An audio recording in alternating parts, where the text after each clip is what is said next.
Tell me about the album's title. Tell me about Sound Remains. Yeah, Sound Remains, that came from the idea of my meditational experiences, which I'm still sort of grappling with sometimes. I'm also my worst enemy in terms of, I sit down and meditate every day. I know where I want to be, which is already sort of the antithesis of meditation. It's not about where you want to be, but it gets deeper and more refined as time goes. But when I do get into those states of nothingness, I guess, I notice how everything stops except for sound, and that's why it's called Sound Remains, because it's sort of like, yes, I'm still using my sense of listening and whatnot. It's even hard to describe right now because you get into that state and it doesn't necessarily last that long.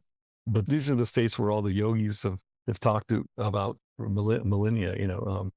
Just that state that is sort of beyond thought, really. Is beyond thought, it's beyond intuition, it's just being. And I've just always noticed that sound is the last thing that goes. It's sort of like I still hear something. Yeah. And it's a sort of a metaphor in some ways for listening to music. That's also, I didn't talk about that in the liner notes, but that's also what the reason why I called it Sound Remains, because it just seems more and more I see people listening as a sidebar. It's background music.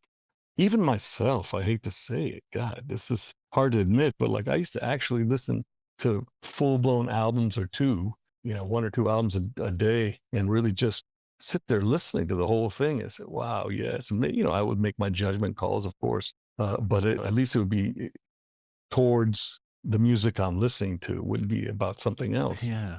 So to me, it's like when you listen to music, it's good for me to try to actually listen to the music. And that's where the title kind of comes in. Sound Remains. It's just the sound.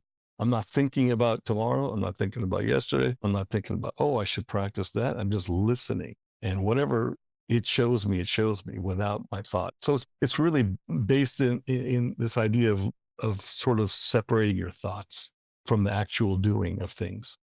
Very Zen kind of, but it's beyond just, it's Zen and it's yogi and it's not necessarily Buddhism or anything. It's all it's all that Hinduism, Buddhism, and the yogic tradition.